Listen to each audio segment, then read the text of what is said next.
मध्य प्रदेश सरकार जो है जो कर रही है वो ठीक है, परंतु ढंग से नहीं कर रही।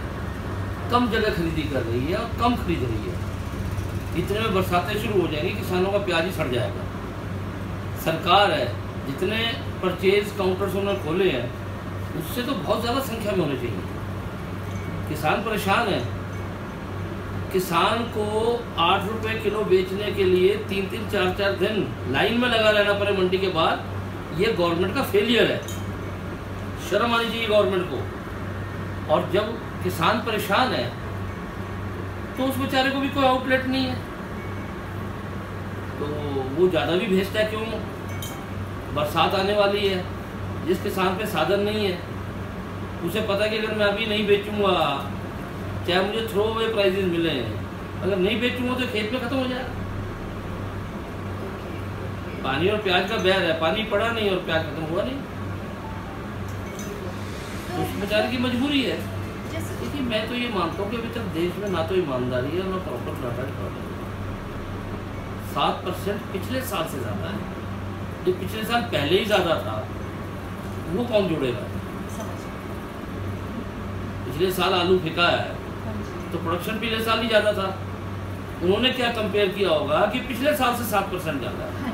तो पिछले साल ही फेंका है और ज़्यादा था, तो पिछले साल से भी 7% ज़्यादा हो गया, तो और फिर जो पोजीशन बिगड़ गई। इतना बिकता है उससे ज़्यादा बिक रहा है क्योंकि रेट कम है।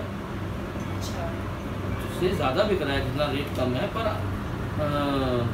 कभी कभार आ ज़्यादा जाता है। जैसे 1-2 दिन अगर कुछ ट्रेंड बनता है कि भाई रेट 1 रुपया 2 रुपये किलो उठ जाएगा, तो ट्रेडर या ग्रोअर जो है ज़्यादा भेज देता है।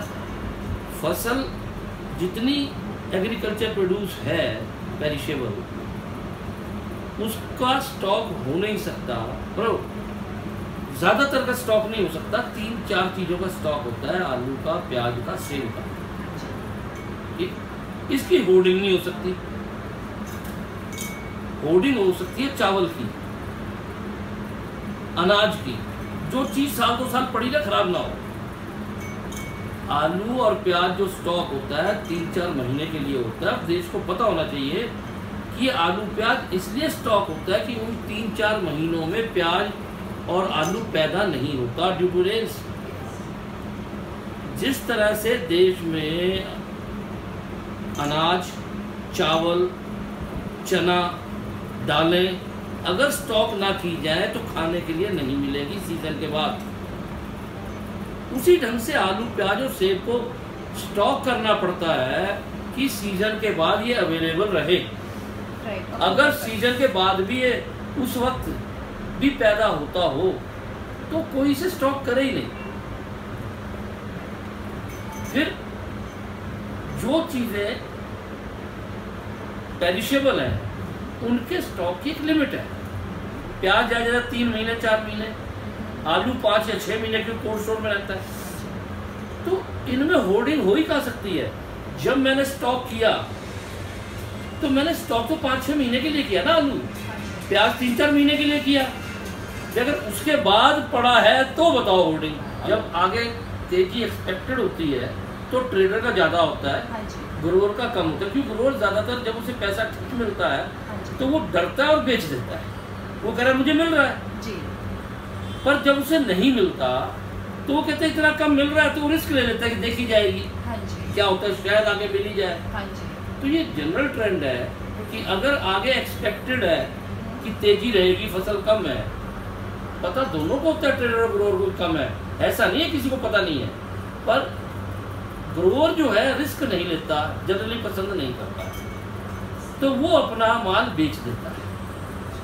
ट्रेडर ने तो ट्रेड करना हो तो उसे खरीद के बेचेगा तो नफा या नुकसान करेगा, तो उसे तो खरीद के रखना ही है।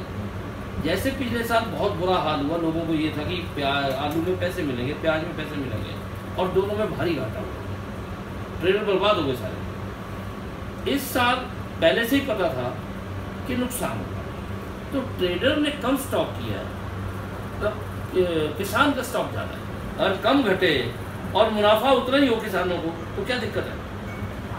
मतलब कि वो मध्य प्रदेश से उठा के यहाँ तक लाएं और यहाँ अपने लॉस में बेचें, उससे वहाँ ऑप्शन होगी तो ट्रेडर्स खरीदेंगे। वो नफा नुकसान करेंगे।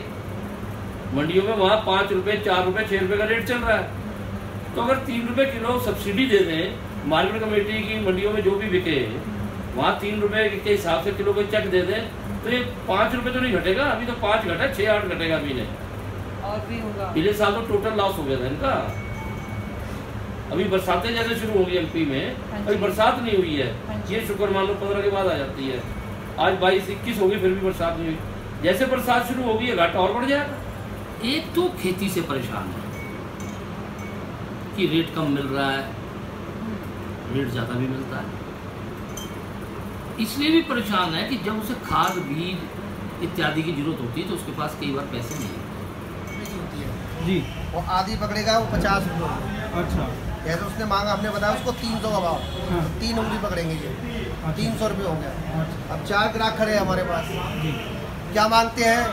जैसे उन्होंने मांगा 250 का, तो वो हमारी 2 उंगली 1 आधी उंगली पकड़ेंगे, ये मेरा ये पड़ता है, ठीक है ना। अब किसी ने मांगा 70 का, तो 2 उंगली पकड़ेगा और फिर धाके बोलेगा, धाके का मतलब 5 रुपये। अच्छा। तो वो हो जाएगा ऐसे सोचो। और कुछ कपड़ा उपड़ा भी रखते हैं? नहीं, कपड़ा भी रख देते हैं, ऐसा ना एक दूसरे को भाव ना पता चले ग्राहक को। अच्छा। तो भाई जिसका हाथ ऊंचा होगा ना उसी हिसाब से सौदा बिकता है। स्थिति उत्तर प्रदेश की छोड़ दो आप, जहां आप अब बैठे हैं गाजियाबाद से लगाकर सहारनपुर तक, ये किसान यहाँ ज़्यादा परेशान नहीं है, सच्चाई है। आप सर्वे भी करो, संपन्न है। संपन्नता है। क्यों है? एक चीज़ से सबसे ज़्यादा तंगी है कि इन्हें भी इनकी फसल का दाम नहीं मिलता, इसमें कोई दो राय नहीं। मान लिया हम लोग यदि ज़्यादा ईख बो दें तो हमारा पेमेंट नहीं हो पाता। पिछले 4 साल में गन्ने की स्थिति ये रही कि किसान ने गन्ने से तौबा कर ली, और वो स्थिति में हम चले गए कि हमने ये मन बना लिया कि भाई गन्ना बोने से कोई लाभ अब नहीं। लेकिन उससे भी अलग मान लिया हमने गन्ना छोड़कर हमने धान लगाया, तो जो रेट हमारा 4300 रुपये बिक रहा था 1 वर्ष पहले, जब हमने धान ज़्यादा लगा लिया तो वो हमारा चला गया 2600, 2500, 1500, 1400 पे। तो किसान करे क्या? एक किसान को यहाँ भी दिक्कत है, वो पूरे भारत में दिक्कत है कि जब उसकी 1100 तक बिका धान, तो जब हमारी फसल आ गए तो उस फसल का वाजिब दाम तो हमें भी नहीं मिलता।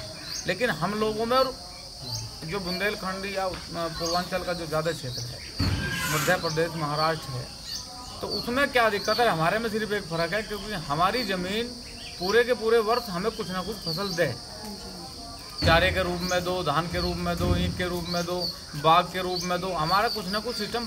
लेकिन उन लोगों की स्थिति बुंदेलखंड की या पूर्वांचल लखनऊ से शाहजहाँपुर तक की स्थिति, या फिर बलिया, बदायूं, जो भी एटा, मैनपुरी, उनकी स्थिति ऐसी नहीं कि वो 12मासी फसल ले सकें। वो सारे का सारा डिपेंड भगवान के ऊपर है उनका कि बरसात होगी। अब लखनऊ से शाहजहाँपुर तक गेहूँ कटे थे, अब बरसात होगी तो जाहिर सी बात है कि वो धान लगाओगे, नहीं हुई तो खत्म।